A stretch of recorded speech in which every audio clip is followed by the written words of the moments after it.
आइए शुरुआत करते हैं एक नए विषय की।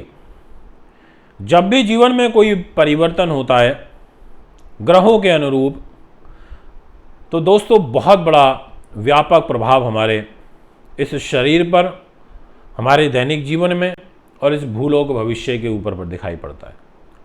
और परिवर्तन तो संसार का नियम ही है, इसलिए तो ये ग्रह परिवर्तित होते रहते हैं, अपनी चाल को बदलते रहते हैं और इस बदलती हुई चाल का शुभ व अशुभ प्रभाव हमें प्राप्त होता है।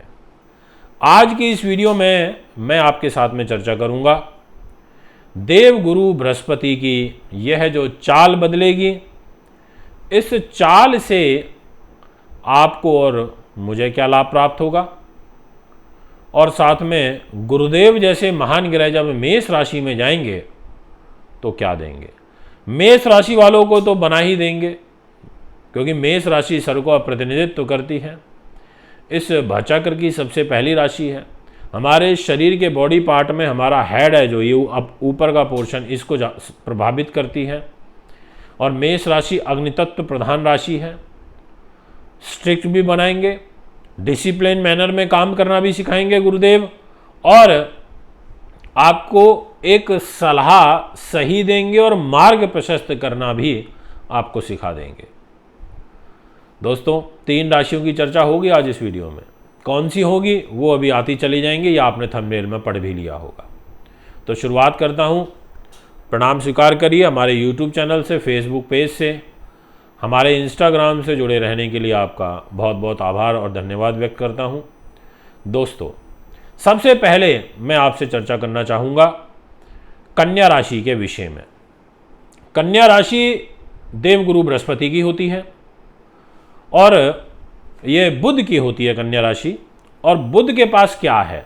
बुध के पास है चंचलता, बुध के पास है बुद्धि, विद्या, वाणी, वाक शक्ति, त्वचा, मित्र का सुख, बंधुओं का सुख, ज्योतिष की गणना, गणित, ये तार्किक बुद्धि देता है, पब्लिशन का, लेखन का, प्रकाशन का, चिकित्सा का, शिल्प कला का, गायन का, आपकी वाक शक्ति का, इन सब चीज़ों का कारक होता है। और देवगुरु बृहस्पति तो फिर हैं ही ज्ञानी, इसमें तो कोई दोहराया है ही नहीं। इनके पास तो ज्ञान भरा पड़ा है, जितना बस आपको लेना आना चाहिए। बहुत अच्छे सलाहकार हैं। तो ऐसी स्थिति में देवगुरु बृहस्पति का जो गोचर है वो यहाँ हो रहा है अष्टम भाव में। ये एक थोड़ी गड़बड़ वाली बात है। अष्टम भाव होता है रोग का, चोट का, एक प्रकार से हानि का। अष्टम भाव होता है आयु का, ये रिसर्च का होता है, पुनर्जन्म की बातों से ताल्लुकात रखता है। यह गुप्त रोग का होता है, ये लाभ का भी होता है, यह दुर्घटना का भी होता है। पर यहाँ गुरु राहु की युति है तो एक चीज़ बड़ी बेनिफिट वाली है कि आपको अकस्मात लाभ प्राप्त होगा धन के रूप में। ये एक अच्छी बात है। जितने भी रिसर्चर हैं, साइंटिस्ट हैं, डॉक्टर हैं, जो अपनी रिसर्च पूरी करने में लगे हुए हैं, उनके लिए बड़ा अच्छा रहेगा। पत्नी की आयु के लिए या पति की आयु के लिए अच्छा रहेगा। उनको अगर कोई गंभीर पीड़ा चल रही है तो उससे आपको रिलीफ मिलेगा 30 अक्टूबर के बाद में। और इसके अलावा जो सबसे महत्वपूर्ण रहेगा ना दोस्तों फल, वो है चतुर्थ भाव से संबंधित, यानी कि भूमि का, सवारी सुख, मकान जायदाद का सुख, मित्र बंधुओं का सुख आपको प्राप्त होगा। आपको स्थायी संपत्ति का लाभ प्राप्त होगा। गृह, खेत, तालाब, बाग, बगीचे, ऐसी चीज़ों का लाभ आपको प्राप्त होगा। तो कन्या राशि वालों 30 अक्टूबर के बाद जब गुरु और राहु अलग हो जाएंगे तो परिस्थितियां और पॉजिटिव बनेंगी। और फिर 1 मई 2024 तक आपके देवगुरु बृहस्पति अकेले इस घर में रहेंगे तो भी आपको गुप्त रूप से पैसा देने का कार्य करेंगे। अब नेक्स्ट नंबर पर मैं आपसे बात करना चाहता हूं तुला राशि के विषय में। इस राशि के स्वामी शुक्र हैं और देवगुरु बृहस्पति के साथ में शत्रुता है। और शुक्र ग्रह कराते हैं सौंदर्य, आभूषण, प्रकाशन, काम सुख, सांसारिक सुख, व्यापार, कला, काव्य कला, संगीत, गृहस्थ जीवन का सुख, काव्य शक्ति, वस्त्र, रेशमी वस्त्र, सुगंधित जितने भी पदार्थ होते हैं, वस्तुएं होती हैं, उनका काम, चांदी का, वाहन का ये काम कराते हैं।